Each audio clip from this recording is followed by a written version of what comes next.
الحمدللہ رب العالمین والصلاة والسلام علی رسول الامین وعلی آلہ وصحبہ اجمعین ومن تبعہم بإحسان الی یوم الدین۔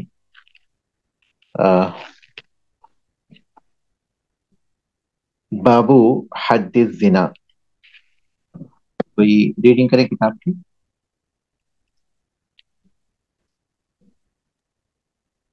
جی، بابو حد الزنا الزانی من اتا الفاحشہ فی قبل او دبر من امرأۃ لا یملکها او من غلام او من فعل ذلك به وحد وحد شیخ واو علیحدہ ہے نا، وحدہ الرجم ان کانا محسنا او جلد مئات متغریب آمن ان لم یکن محسنا لقول رسول اللہ صلی اللہ علیہ وسلم خذوا عنی قد جعل اللہ لہن سبیلا البکر بالبکر جلد مئات متغریب آمن والثیب بالثیب جلد والرجم والمحسن والحر البالغ الذي قد وطئ زوجة مثله في هذه الصفات في قبلها في نكاح صحيح ولا يثبت الزنا ولا يثبت الزنا ولا يثبت الزنا إلا بأحد أمرين إقراره به 4 مرات مصرحا بذكر حقيقته أو شهادة 4 رجال أحرار عدول يصفون الزنا ويجيب شيخ کیا ويجيئون في مجلس واحد ويتفقون على الشهادة بالزنا واحد۔ بسم اللہ الرحمن الرحیم۔ باب حد الزنا، زنا کی حد کا بیان۔ من اتی الفاحشۃ فی قبل او دبوب امرأۃ، جو فاحشے کا ارتکاب کرے، جو فاحشے کا ارتکاب کرے کسی عورت کے قبول یا دبور میں، ایسی عورت کے لا یملکھا، جو اس کی بیوی نہیں ہے، جس کا وہ مالک نہیں، یعنی جو اس کی بیوی نہیں، او من غلام، یا کسی غلام سے، او من فعل ذلک به، یا وہ جس کے ساتھ یہ کام کیا گیا ہو،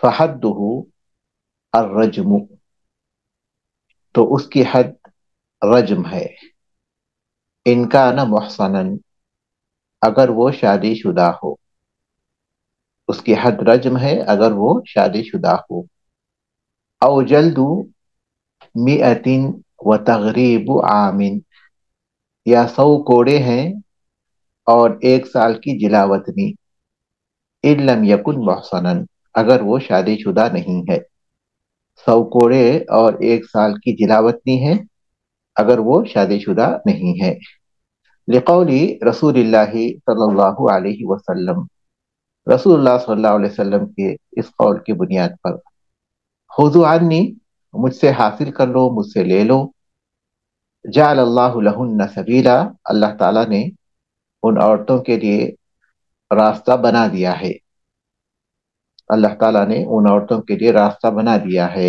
البکر بالبکری جلد مئۃ و تغریب عام، البکر بالبکری جلد مئۃ، غیر شادی شدہ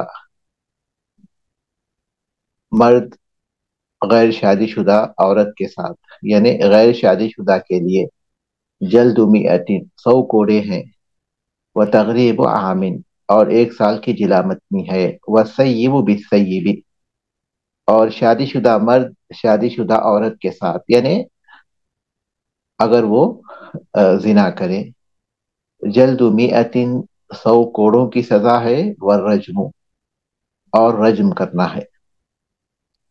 والمحصن هو الحر البالغ، اور شادی شدہ یعنی محصن یعنی شادی شدہ سے مراد، محصن سے مراد وہ آزاد اور بالغ ہے، الذي قد وطئ زوجة مثلہ فی هذه الصفات، جس نے صحبت کی ہو انہی صفات کی حامل بیوی سے، یعنی آزاد اور بالغ بیوی سے۔ شادی شدہ یعنی محصن سے مراد وہ آزاد اور بالغ آدمی ہے جس نے ایسی ہی صفات کی حامل بیوی سے صحبت کی ہو، یعنی آزاد اور بالغ بیوی سے صحبت کی ہو، فی قبولہا اس کے قبول میں، فی نکاح صحیح نکاح صحیح میں۔ ولا یثبت الزنا الا باحد امرین، زنا ثابت نہیں ہوتا مگر دو اسباب میں سے کسی ایک سبب سے، دو امور میں سے کسی ایک امر سے۔ اقرار به 4 مرات، 4 مرتبہ اس کا اقرار کرنا، مصرحا بذکر حقیقته، اس کی حقیقت کی صراحت کرتے ہوئے، 4 مرتبہ اقرار کرنا اس کی حقیقت کی صراحت کرتے ہوئے۔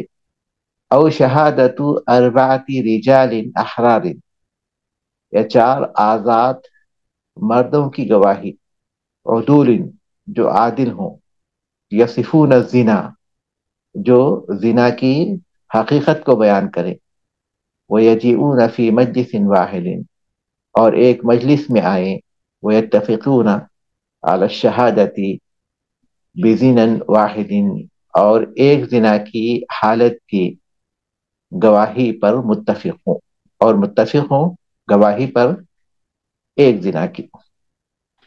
حدود کا باب ہے یہ، حدود کی کتاب ہے۔ حدود کی کتاب میں مختلف گناہوں پر یا پھر مختلف جرائم پر شریعت میں جو حدیں مقرر ہیں ان کا بیان چل رہا ہے، تو یہاں زنا کی حد کا بیان ہے۔ سب سے پہلے مؤلف رحمۃ اللہ علیہ زنا کی تعریف کر رہے ہیں، زنا کی کیا کس کو کہتے ہیں اس کا ذکر کر رہے ہیں۔ یہ بات ہم اچھی طرح جانتے ہیں کہ شریعت میں زنا کو گناہ کبیرہ میں شامل کیا گیا ہے، جو بہت بڑے گناہوں میں سے ہے، اور اس پر فاحشہ یعنی جس کی بے حیائی، گندگی اور پھر برائی حد سے بڑی بھی ہو، اس سے اس کو تعبیر کیا گیا ہے۔ ولا تقربوا الزنا انہ کان فاحشۃ وساء سبیلا، اور زنا کے قریب نہ جاؤ، وہ فاحشہ ہے اور برا راستہ ہے۔ اور صحیح حدیث میں ہے کہ عبداللہ ابن مسعود رضی اللہ تعالیٰ عنہ نے اللہ کے رسول صلی اللہ علیہ وسلم سے سوال کیا کہ کون سا گناہ اللہ تعالیٰ کے پاس سب سے بڑا ہے؟ تو آپ صلی اللہ علیہ وسلم نے فرمایا کہ ان تجعل للہ ندا وهو خلقک، کہ تم اللہ کا کوئی ہمسر، کوئی شریک بناؤ اس حال میں کہ اس نے تمہیں پیدا کیا ہے۔ قلت، میں نے سوال کیا، میں نے کہا ان ذلک لعظیم، یقیناً یہ بڑی عظیم بات ہے۔ قلت، پھر میں نے کہا ثم ایو، پھر کون سا گناہ ہے اس کے بعد؟ تو آپ نے فرمایا وان تقتل ولدک تخاف ان یطعم معک، کہ تم اپنے اولاد کو اس ڈر سے قتل کر دو، اس خدشے سے کہ وہ تمہارے ساتھ کھائے گی، یعنی اس کو کھلانا پڑے گا۔ قلت ثم ایو، پھر میں نے پوچھا کہ پھر کون سا؟ تو آپ نے فرمایا کہ ان تزانی حلیلۃ جارک، کہ تم اپنی پڑوسی کی بیوی سے زنا کرو۔ تو زنا جو ہے گناہ کے اعتبار سے بہت ہی بڑا ہے، کیونکہ اس کی وجہ سے بہت زیادہ مفاسد پیدا ہوتے ہیں، آدمی کے اخلاق میں بگاڑ پیدا ہوتا ہے، معاشرے میں خرابیاں پیدا ہوتی ہیں، خاندان فساد کا شکار ہو جاتا ہے، نسب کا اختلاط ہوتا ہے، اور غیر شرعی ناجائز اولاد معاشرے میں جنم لینے لگتے ہیں، اور معاشرہ اس کی وجہ سے بہت زیادہ فساد کا شکار ہو جاتا ہے۔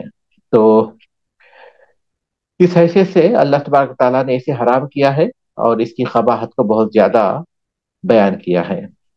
سب سے پہلے تو مؤلف رحمۃ اللہ علیہ زنا کو کہتے ہیں، آسان الفاظ میں ہم یہ کہہ سکتے ہیں کہ کسی اجنبی عورت سے صحبت کرنا یہ زنا ہے۔ زنا کی تعریف یہ ہے کہ اجنبی عورت کے ساتھ صحبت کرنا۔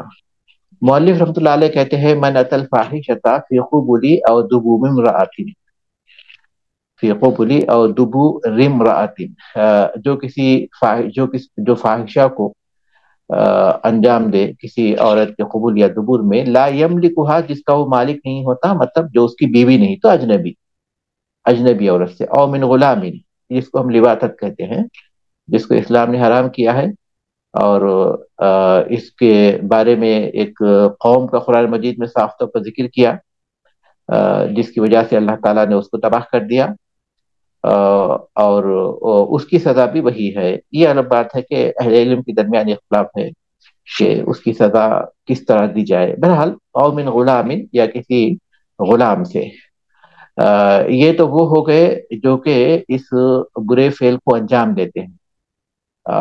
او من فعل ذلك به، یا وہ جس کے ساتھ یہ فعل انجام دیا جائے، کیونکہ ظاہر ہے کہ اس میں دو ہوں گے، تو ایک تو فاعل ہے، دوسرا مفعول ہے۔ اب جو مفعول ہے وہ اگر مجبور نہیں کیا گیا، اپنی مرضی سے وہ اس برائی کے لیے جو ہے راضی ہوا تھا، تو وہ بھی اس چیز میں شامل ہے۔ تو یہ تینوں باتیں جمع کرنے کے بعد مؤلف رحمۃ اللہ علیہ کہتے ہیں فحدہ الرجم، تو اس کی حد رجم ہے۔ اب حد کیا ہے اس کی؟ تو اس کی حد رجم ہے، یا پھر جو ہے کوڑوں کی سزا ہے۔ رجم کس کے لیے ہے؟ ان کان محصنا، اگر وہ شادی شدہ ہے۔ احسان کے معنی پاک دامنی کے بھی آتے ہیں، اور یہاں احسان کے جو معنی ہیں وہ شادی شدہ ہونے کے ہیں، شادی شدہ ہونے کے ہیں۔ قرآن مجید میں بھی یہ لفظ اس معنی میں استعمال ہوا ہے، تو یہاں اسی معنی میں ہے۔ او جلد مئۃ و تغریب عام، یا 100 کوڑے اور 1 سال کی جلاوطنی کی سزا ہے، ان لم یکن محصنا، اگر وہ محسن نہیں ہے۔ اس کی دلیل کیا ہے؟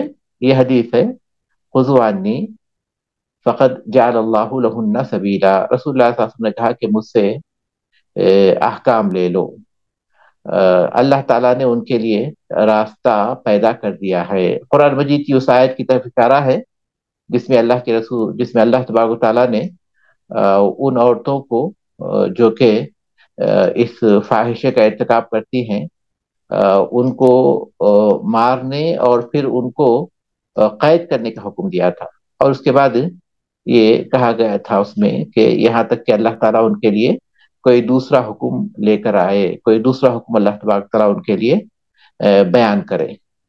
تو اب جب یہ سزا کا حکم اتر گیا، تب اللہ کے رسول صلی اللہ علیہ وسلم نے یہ بات بیان کی کہ اللہ تعالیٰ نے ان کے لیے راستہ بنا دیا ہے، اور وہ کیا ہے؟ البکر بالبکری جلد مئۃ و تغریب عام، یعنی اگر وہ بکر ہو یعنی غیر شادی شدہ ہو تو 100 کوڑوں کی سزا ہے، اور پھر 1 سال کی جلاوطنی ہے۔ وَالسَّيِّبُ بِالسَّيِّبِ جلد مئۃ والرجم، اور اگر وہ غیر شادی شدہ ہے تو پھر اس کو 100 کوڑے کی سزا ہے، اور اس کے بعد رجم ہے۔ رجم کس کو کہتے ہیں؟ رجم پتھروں سے مارنے کو کہتے ہیں یہاں تک کہ وہ قتل ہو جائے، پتھروں سے مارنے کو کہتے ہیں یہاں تک کہ وہ قتل ہو جائے۔ یہاں یہ سوال پیدا ہوتا ہے کہ جو شادی شدہ ہے، چاہے وہ مرد ہو یا عورت ہے، ان کے لیے رجم کی سزا کا بھی یہاں ذکر ہے، اس سے پہلے 100 کوڑوں کی سزا ہے، تو کیا دونوں جو سزاؤں کو جمع کرنا ہے، 100 کوڑوں کو اور رجم کو، یا پھر اسے صرف رجم کیا جائے گا؟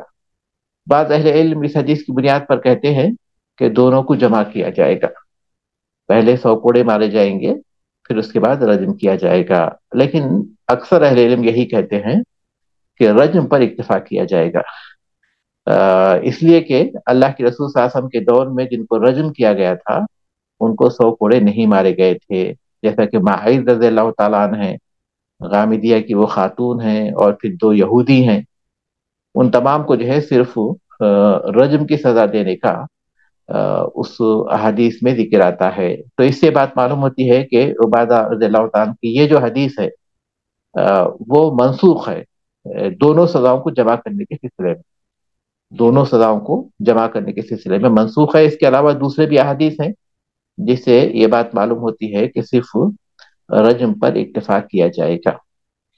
محسن جب ذکر آیا ہے تو محسن کی تعریف کر رہے ہیں مؤلف رحمۃ اللہ علیہ، والمحسن هو الحر البالغ، محسن کسے کہتے ہیں؟ آزاد کو، اور وہ جو کہ بالغ ہو۔ آزاد کا اس لیے ذکر کر رہے ہیں کہ شادی شدہ غلام بھی ہو سکتا ہے، شادی شدہ غلام بھی تو شادی شدہ ہو سکتا ہے، لیکن غلام کے لیے رجم کی سزا نہیں ہے، غلام اور لونڈی کے لیے رجم کی سزا نہیں ہے۔ تو اب یہ محسن کا لفظ چونکہ رجم کی سزا کے پس منظر میں آیا ہے، کیونکہ محسن کو رجم کیا جائے گا، اس لیے یہاں آزاد وہ کہتے ہیں، ورنہ اگر صرف شادی شدہ کی ہم بات کریں گے تو وہ غلام اور لونڈی بھی ہو سکتے ہیں۔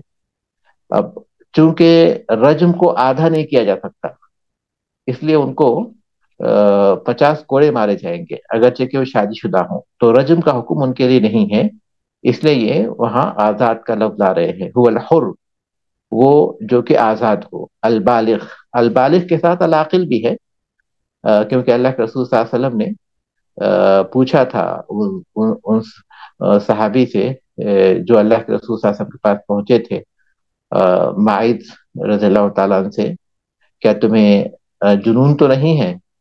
بلکہ دوسروں سے آپ نے تصدیق بھی کی تھی کہ ان کو جنون نہیں ہے، جنون یا پاگل پر نہیں ہے، تو اس لیے وہ بھی شرط ہے کہ وہ جو کہ آزاد ہو، عاقل ہو، بالغ ہو۔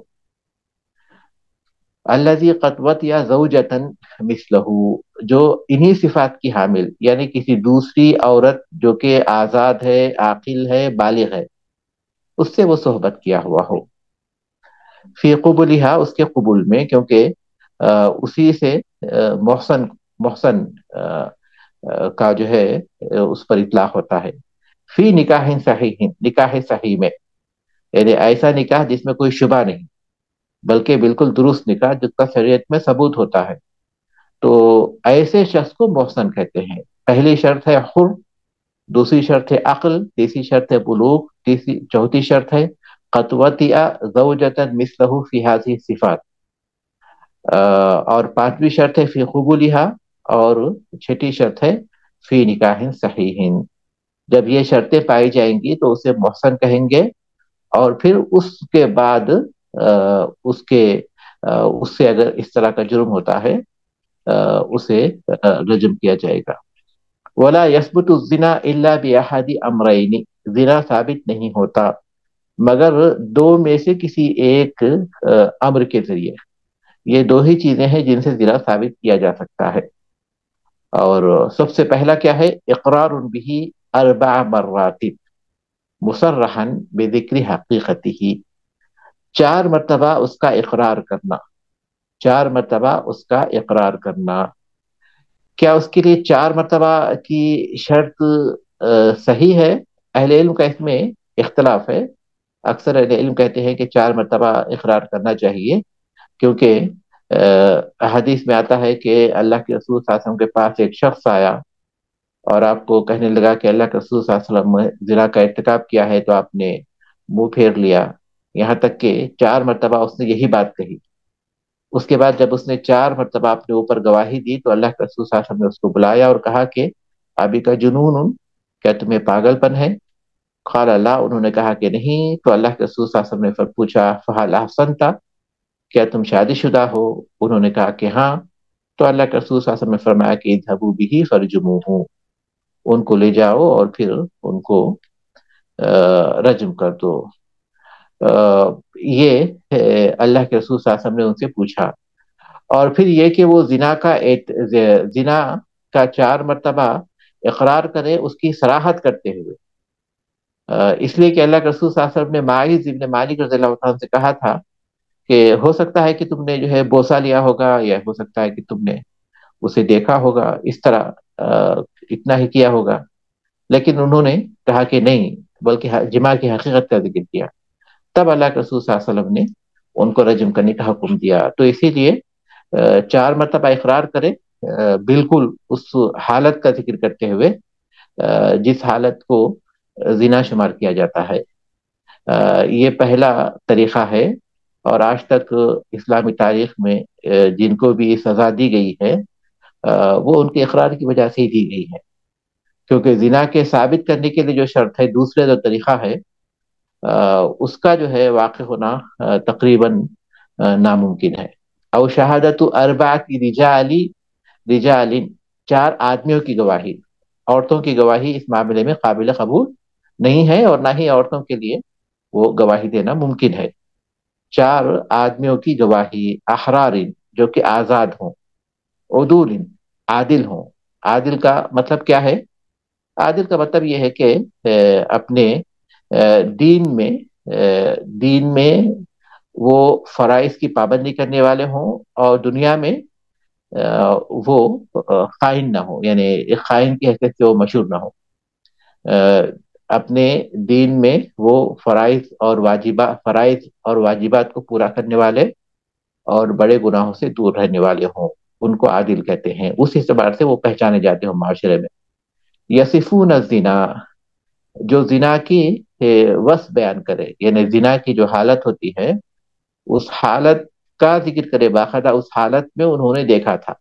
ایسے 4 گواہ ہوں، ایسا کہ وہ بولے کہ ہم نے ان کو الگ کمرے میں دیکھا تھا، یا ہم نے ان کو اس حالت میں دیکھا کہ ان کے لباس نہیں تھے، ایسا کہ وہ لوگ بیٹھے ہوئے تھے، ایسے کہ وہ جو ساری باتیں جو بھی ہو سکتی ہیں وہ قابل قبول نہیں ہوگی. بلکہ اس حالت میں دیکھے جس میں صحبت کا اطلاق ہوتا ہے، وہی قابل قبول ہوگا کہ اس حالت میں انہوں نے دیکھا ہے. وَيَجِئُونَ فِي مَجْلِسٍ وَاحِدٍ، ایک مجلس میں آئے. ایک مجلس میں بھی ہو سکتا ہے اور اس کے دوسری مجلس میں بھی ہو سکتا ہے، لیکن ایک مجلس اس لیے کہ عمر بن خطاب رضی اللہ عنہ کے دور میں اس طرح کی گواہی ہوئی تھی. مغیرہ رضی اللہ تعالیٰ عنہ پر ابو بکرہ نے، نافع نے، شبل ابن معبد، ان لوگوں نے تہمت لگائی تھی اور ایک ساتھ آئے تھے. تو بہت ممکن ہے کہ مولوی رحمۃ اللہ علیہ نے اسی بنیاد پر ایک مجلس کی شرط لگائی ہو، ورنہ وہ مجلس بدل بھی جاتی ہے تو کوئی حرج کی بات نہیں. وَيَتَّفِقُونَ عَلَى الشَّهَادَةِ، اور وہ اپنی گواہی پر متفق ہوں، جو سوالات کیے جائیں ان کے جوابات میں کوئی فرق نہ ہو. بِزِنًا وَاحِدٍ، اور ایک زنا کی حالت میں گواہی دیں. کوئی بولے کہ میں نے ان کو فلاں عورت کے ساتھ زنا کرتے ہوئے دیکھا، دوسرا گواہ بولے کہ نہیں میں نے ان کو فلاں دوسری عورت کا نام لے، تو پھر وہ قابل قبول نہیں ہوگی، قابل قبول نہیں ہوگی. تو جو اس حالت میں اس طرح کی گواہی دیں گے ان شروط کے ساتھ، تو اس صورت میں پھر وہ زنا ثابت ہوتا ہے. جیسا کہ عمر بن خطاب رضی اللہ تعالیٰ کے پاس یہ 3 گواہ جب پہنچے تھے تو تینوں نے گواہی دی، لیکن ایک نے کہا کہ میں نے ان کو جو ہے تنہائی میں دیکھا تھا اس طرح. تو عمر رضی اللہ تعالیٰ نے ان تینوں کو کوڑے مارے تھے، تو جنہوں نے گواہی دی تھی، اور چوتھے نے گواہی نہیں دی. اس کے بعد ہے باب حد القذف، قذف کی حد کا باب. قذف یعنی تہمت لگانا. شیخ اس کے بارے میں سوال پوچھ لوں؟ اس بارے میں آپ لوگ جو ہے پڑھ لیجیے انشاءاللہ، مزید کچھ شیخ بات مجھے ہو تو. صرف ایک چیز پوچھنی ہے. جو اوپر لکھا ہوا ہے من اتا الفاحشہ فی قبل او دبرین، تو شیخ نیچے لکھا ہوا ہے فی ہذہ الصفات فی قبلہا. شیخ وہاں پہ صرف قبلہا ہی لکھا ہوا ہے، تو شیخ وہی معتبر ہوگا؟ نہیں، اپنی جگہ وہ معتبر ہے، اپنی جگہ یہ معتبر ہے. دیکھیے، کسی کو محسن ثابت کرنے کے لیے یہ شرطیں ہیں، کیونکہ ظاہر ہے کہ جو زنا کی سزا ہے وہ بہت سنگین سزا ہے. تو اس لیے کسی کو محسن ثابت کرنے کے لیے احتیاط کے ساتھ جو کڑی شرطیں ہو سکتی ہیں وہ شرطیں لگائی گئی ہیں. لیکن وہاں زنا کی سزا کے لیے دونوں چیزیں ہیں، کیونکہ جو فاحشہ کا ارتکاب کرے، چاہے قبول میں کرے یا دبر میں کرے، اس پر جو ہے زنا ہی کا اطلاق ہوتا ہے.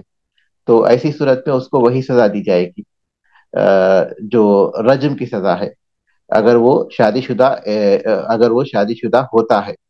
اب شادی شدہ ہے نہیں ہے، اگر ہم شادی شدہ ہونے کی پھر شرط لگائیں گے تو پھر وہ نیچے جو لکھا ہوا ہے نا وہ شرط ہے. اگر اس آدمی کے لیے زنا کے ثبوت کے لیے اگر ہم جو ہے کوئی شرط لگانا چاہیں تو اوپر جو لکھا ہے اس کا اعتبار کریں گے، چاہے وہ اس طرح زنا کیا ہو چاہے اس طرح زنا کیا ہو، تو وہ زانی کہلائے گا. لیکن اب اس پر 100 کوڑے مارے جائیں گے یا پھر جو ہے اس کو جو ہے رجم کیا جائے گا، تو اس کے لیے پھر دیکھنا پڑے گا کہ وہ محسن ہے یا محسن نہیں ہے. اگر ہم محسن ہے بول کر کہیں گے تو دیکھیں گے کہ سابق میں وہ اس طرح جو ہے یہ شرطیں اس کے پاس ہو چکی ہیں کہ وہ آزاد ہے، بالغ ہے، اور انہی صفات کی حامل کسی عورت سے عورت کے ساتھ اس کی صحبت اس کے ہو چکی ہے، قبول میں ہوا ہے، نکاح صحیح میں ہوا ہے. اگر نہیں ہے، اگر یہ شرط نہیں پائی جاتی ہیں تو پھر اس پر کوڑے مارے جائیں گے. تو دونوں اپنی اپنی جگہ صحیح ہیں، لیکن کیونکہ دونوں کی بات الگ ہے، وہاں جو ہے فاحشہ کو ثابت کرنے کے لیے ہے، فاحشہ کا اطلاق کرنے کے لیے ہے کہ وہ کون سا عمل ہے جس کو ہم فاحشہ کہا جائے گا. یہاں جو ہے محسن کو ثابت کرنے کے لیے ہے. تو دونوں باتیں اپنی اپنی اپنی جگہ پر صحیح ہے. اگر یہ چیز ثابت نہیں ہوتی تو پھر اس کو 100 کوڑے مارے جائیں گے. اگر یہ پورے شرائط کے ساتھ یہ چیز ثابت ہو جاتی ہے تو پھر محسن کہلائے گا، اسے رجم کیا جائے گا. باب حد القذف، قذف کی حد کا بیان. ومن رمى محصنا بالزنا او شهد عليه به فلم تكمل الشهاده فلم تكمل الشهاده عليه فلم تكمل الشهاده عليه جلد 80 جلدة إذا طالب المخفوف والمحصن والحر البالغ العاقل العفيف. ويحد من قذف الملاعنة أو ولدها، ومن قذف جماعة بكلمة واحدة فحد واحد إذا طالبوا، أو واحد منهم فإن عفا بعضهم لم يسقط حق غیرہ. قذف الرمی کو کہتے ہیں، الرمی. اور اصطلاح میں قذف کس کو کہتے ہیں؟ اصطلاح میں الرمی بالفاحشۃ بالزنا او اللواط، زنا کاری کا فاحشہ کی تہمت لگانا، چاہے زنا کی تہمت لگائیں یا پھر لواطت کی تہمت لگائیں، اس کو جو ہے رمی کہتے ہیں، اس کو جو ہے قذف کہتے ہیں اصطلاح میں. الرمی بالفاحشۃ، فاحشہ کی تہمت لگانا، اس کو قذف کہتے ہیں. اور اس کی حد کا یہ بیان ہے. ظاہر ہے کہ یہ زنا کی جو سزا ہے اور زنا کا جو الزام ہے وہ سزا کے اعتبار سے بھی بہت سنگین ہے، اور پھر گناہ کے اعتبار سے بھی آدمی کی جو اخلاق ہیں اس پر بہت بڑا دھبا ہے. تو اس لیے اس پر کوئی دھبا لگاتے ہیں تو یہ بہت بڑا جرم کرتے ہیں. اس لیے اس کی جو سزا ہے وہ بھی سنگین ہے، اور وہ 80 کوڑے ہیں جیسا کہ آئے گا. ومن رما محسنا بالزنا، اور جو کسی محسن پر زنا کی تہمت لگائے. یہاں محسن سے مراد کیا ہے؟ یہاں محسن سے مراد عفیف ہے، پاک دامن.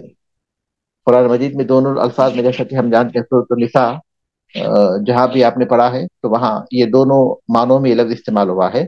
کہاں اس کے معنی شادی شدہ ہوں گے اور کہاں اس کے معنی عفیف کے ہوں گے، یہ سیاق سے معلوم ہوگا. خذف کے باب میں اس کے معنی عفیف کے ہیں، اور زنا کی سزا کے باب میں اس کے معنی شادی شدہ کے ہیں. کیونکہ جو معروف ہے کہ وہ محسن نہیں ہے، یعنی عفیف نہیں ہے، تو اس پر تہمت لگانے کی سزا 80 کوڑے نہیں ہے. اس پر تہمت لگانے کی سزا 80 کوڑے نہیں ہے. جو عفیف ہے، محسن ہے، جو کسی محسن پر زنا کی تہمت لگائے، او شہیدہ علیہ بھی، جو کسی محسن پر زنا کی تہمت لگائے یعنی کسی پاک دامن پر زنا کی تہمت لگائے، او شہید علیہ بھی، یا اس پر گواہی دے، فلم تکمل الشہادۃ علیہ، اور اس پر گواہی مکمل نہ ہو، 4 آدمیوں کی گواہی مکمل نہیں ہوئی. جلد 80 جلدتن، تو 80 کوڑے اسے مارے جائیں گے. اذا طالب المغذوف المسلم، جب مسلمان جس پر تہمت لگائی ہے وہ اس کا مطالبہ کرے، العاقل جو کہ عاقل ہے، العفیف یعنی المغذوف المسلم العاقل العفیف، عقل مند مسلمان عفیف، عقل مند عفیف مسلمان جس پر تہمت لگائی ہے اس کا مطالبہ کرے۔ وَيُحَدُّ مَنْ خَذَفَ الْمُلَاعِنَةَ، جو ملاعنہ پر قذف لگائے گا، جو ملاعنہ پر بہتان لگائے گا اس پر بھی حد جاری کی جائے گی، او ولدہا یا اس کی اولاد پر۔ وَمَنْ قَذَفَ جَمَاعَةً بِكَلِمَةٍ وَاحِدَةٍ، جو کسی جماعت پر، کسی گروپ پر ایک ہی کلمے میں تہمت لگائے کہ یہ لوگ زناکار ہیں، 4-5 آدمی کی جماعت ہے، ان کے بارے میں کہے کہ یہ لوگ زناکار ہیں۔ وَمَنْ قَذَفَ جَمَاعَةً بِكَلِمَةٍ وَاحِدَةٍ، جو کسی جماعت پر ایک ہی کلمے میں، ایک ہی جملے میں، ایک ہی دفعہ میں قذف انہیں بہت زنا کی تہمت لگائے، فحد واحد، تو اس پر ایک ہی حد جاری کی جائے گی، اذا طالبوا، جب وہ مطالبہ کرے، او واحد منہم، یا ان میں سے کوئی مطالبہ کرے، فإن عفا بعضهم، اگر ان میں سے بعض معاف کر دے، لم یسقط حق غیرہ، تو دوسرے کا حق ساقط نہیں ہوگا، دوسرے کا جو حق ہے وہ ساقط نہیں ہوگا۔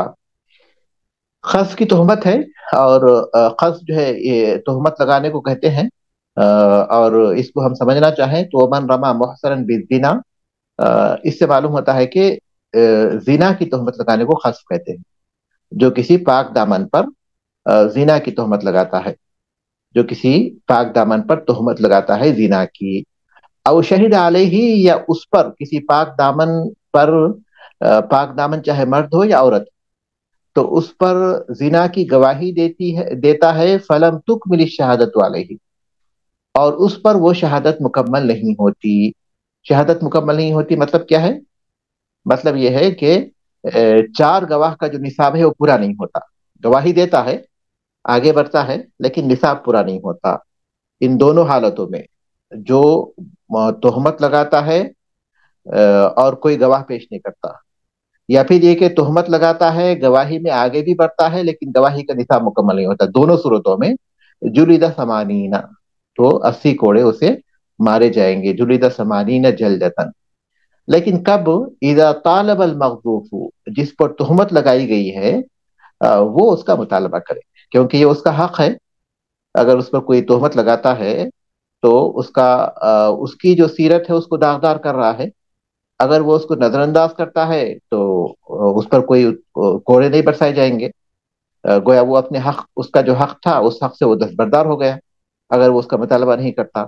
ہاں، جب مطالبہ کرے گا، قاضی کے پاس جائے گا اور ذکر کرے گا کہ فلاں نے مجھ پر یہ تہمت لگائی ہے، مطالبہ کرتا ہے، تو ایسی صورت میں ہی 80 کوڑے مارے جائیں گے، اس کا مطالبہ ہونے کی صورت میں، کیونکہ وہ اس کا حق ہے، وہ چاہے تو معاف کرے، چاہے تو نظر انداز کرے، چاہے تو اپنے حق کا مطالبہ کرے۔ اذا طالب المغذوف المسلم، جب مسلمان عاقل پاک دامن اس کا مطالبہ کرے، جو مسلمان ہے، عاقل ہے، پاک دامن ہے، اس کا جب وہ مطالبہ کرے، کیونکہ اس میں اسی پر مغذوف کے لیے یہ شرط ہے کہ وہ مسلمان ہو، یعنی غیر مسلم پر اگر یہ تہمت لگائی جائے گی تو اس میں 80 کوڑے نہیں ہوں گے، البتہ تعزیری سزا ہوگی، جو حاکم ہے یا پھر قاضی ہے تعزیری سزا دے گا، لیکن کوڑوں کی سزا نہیں ہوگی۔ عاقل ہو، اگر کسی مجنون پر تہمت لگاتا ہے تو تعزیر ہوگی لیکن 80 کوڑے نہیں ہوں گے۔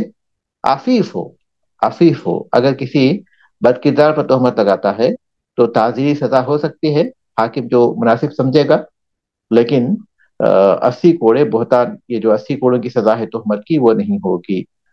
وَيُحَدُّ مَنْ خَذَفَ الْمُلَاعِنَةَ أَوْ وَلَدَهَا، اور جو ملاعنہ پر، وہ عورت جس نے ملاعنہ کیا ہو، جس نے اپنی شوہر پر ملاعنہ کیا، لعنت کی، جس نے اس پر زنا کی تہمت لگائی تھی، اس کے بعد اس میں تفریق ہو گئی اور اس کی اولاد کو پھر عورت کی طرف منسوب کیا جائے گا، تو ملاعنہ کرنے کے بعد اس کے اوپر پھر زنا کی تہمت نہیں لگائی جا سکتی، اگر کوئی اس پر لگاتا ہے، اس پر یا پھر اس کے بچوں پر تہمت لگاتا ہے، تو ان پر بھی 80 کوڑے لگائے جائیں گے، حد لگائی جائے گی 80 کوڑوں کی. وہ یحد، اور حد لگایا جائے گا، حد کی سزا دی جائے گی. من خذف الملاعنتا، جو ملاعنہ عورت پر بہتان لگائے یا تہمت لگائے، او ولدہا، یا اس کی اولاد پر. ومن قذف جماعتا بکلمۃ واحدۃ، جو ایک ساتھ کسی جماعت پر تہمت لگاتا ہے، جیسے میں نے کہا کہ وہ کہے کسی جماعت کو دیکھ کر یا کچھ لوگوں کی جماعت کو دیکھ کر ایک ساتھ کہتا ہے، اور وہ لوگ مطالبہ کرتے ہیں کہ اس نے جو ہے ہمیں اس طرح کہا ہے. تو اگرچہ کہ جماعت میں 4-5 افراد ہوں گے، لیکن چونکہ ایک ساتھ اس نے لگائی ہے تو اس پر ایک ہی حد جاری کی جائے گی. 4 افراد ہیں تو 4 مرتبہ 80 کوڑے نہیں مارے جائیں گے. اگر وہ مطالبہ کرتے ہیں تو ایک حد، یعنی ایک بہتان کی جو حد ہے وہ اس پر جاری کی جائے گی. او واحد منہم، ضروری نہیں کہ سارے لوگ مطالبہ کریں. 4 افراد پر اس نے ایسی تہمت لگائی ہے، 4 میں سے جو ہے 2 افراد خاموش ہو جاتے ہیں، لیکن باقی 2 افراد اپنے حق کا مطالبہ کرتے ہیں، تو ایسی صورت میں اس پر ایک حد جاری کی جائے گی. فَإِنْ عَفَا بَعْضُهُمْ، اگر بعض معاف بھی کر دیتے ہیں، جیسے 4 افراد ہیں اس میں سے جو ہے 2 افراد یا 3 افراد معاف کر دیتے ہیں، لم يسقط حق غیرہ، تو اس کے غیر کا حق ساقط نہیں ہوگا، وہ مطالبہ کر سکتا ہے. تو ایک آدمی بھی اگر مطالبہ کر لے گا اس میں سے، تو اس پر ایک بہتان کی حد جاری کی جائے گی. جی ہاں، شیخ یہاں نماز کا شیخ یہ جی. آخری دوبارہ بتا دیں. ومن یعنی قذف جماعت، جمع، جی تو شیخ یعنی اگر کوئی جماعت ہے، اگر وہ مطلب الزام لگا دیتی ہے، تو شیخ ان کو نہیں، مطلب 80 کوڑے برابر برابر سے پڑیں گے؟ ہاں اگر کوئی جماعت کسی شخص پر لگاتی ہے، یہ آپ سوال کر رہی ہیں. جی کسی شیخ، ایک جماعت اگر کسی آدمی پہ مطلب یہ الزام لگا دیتی ہے، تو شیخ 80 کوڑے جو ہیں، اگر 4 آدمی ہیں تو چاروں کو مطلب جس طرح مثال کے طور پہ 80 کوڑے ہیں تو 20-20 کوڑے پڑیں گے نہیں، ایسے؟ ہر ایک پر اگر یہاں جو بیان کیا گیا وہ یہ کہ کوئی ایک شخص ہے جو پوری جماعت پر لگا رہا ہے، وہ بات ہے. یہاں کوئی ایک شخص ہے جو 4-5 افراد کی کسی جماعت پر زنا کی تہمت لگا رہا ہے، وہ یہاں بیان کیے ہیں مؤلف رحمۃ اللہ علیہ. ومن قذف، اور وہ شخص جو کہ تہمت لگائے جماعتن کسی جماعت پر، یعنی ایک آدمی اچھا، ہے. کہ وہ ایک آدمی تہمت لگا رہا ہے کہ جماعت پر کہ انہوں نے زنا کیا ہے، ہاں، تو وہ چار شیخ آدمی وہ تو کیونکہ 4 ہونے چاہیے گواہ، یہ تو ایک تہمت لگا رہا ہے نا. اس میں گواہ نہیں ہے نا، اس میں تو تہمت لگانے والے کو وہ سزا دی جائے گی. تہمت ہاں لگانے اچھا، والا اگر صحیح صحیح، تہمت ثابت ہے، کیونکہ 4 گواہ کی جو بات ہے وہ تو زنا کے لیے ہے. یہاں جو کوڑے برسا رہے ہیں وہ تو تہمت لگانے والے کی بات ہے. ہاں اچھا، تو صحیح صحیح. کوئی ایک شخص جب کسی جماعت پر تہمت لگاتی ہے، جیسے سمجھے کہ 10 آدمی کی جماعت ہے، ان کو دیکھ کر یہ کہتا ہے کہ یہ زانی لوگ ہیں ایک ساتھ، اور مطالبہ کرتے ہیں، تو پھر اس شخص پر جو ہے 10 آدمیوں کی وجہ سے 10 مرتبہ تہمت کی سزا نہیں جاری کی جائے گی، تہمت کی حد نہیں جاری کی جائے گی، بلکہ چونکہ ایک ساتھ اس نے لگائی ہے اس کی ایک حد پر جاری کی جائے گی. یہ بول رہے ہیں مولوی. ٹھیک ہے، سبحانک اللہم و بحمدک، اشہد ان لا الہ الا انت، استغفرک و اتوب شیخ جس الیک. طرح جی. سیدہ عائشہ پہ لگی تھی جو واقعہ عف میں، مطلب جماعت تھی نا وہ، مطلب منافقین کی جماعت تھی جس میں کئی صحابی بھی تھے. لیکن وہ لگانے والی جماعت تھی، یہاں کیا ہے، لگانے والا ایک شخص ہے اور اچھا جماعت پر لگا رہا ہے.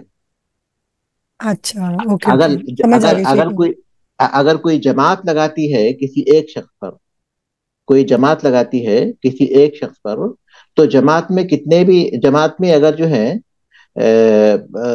سمجھیے کہ 4 آدمی ہیں، تو چاروں کو الگ الگ سزا دی جائے گی اگر وہ ثابت نہیں کر سکتے. 3 آدمی ہیں تو تینوں کو الگ الگ سزا دی جائے گی، لیکن اگر ایک شخص جماعت پر لگاتا ہے تو پھر وہ بات ہے جو مولوی صاحب نے کہا. السلام علیکم و رحمۃ اللہ وبرکاتہ.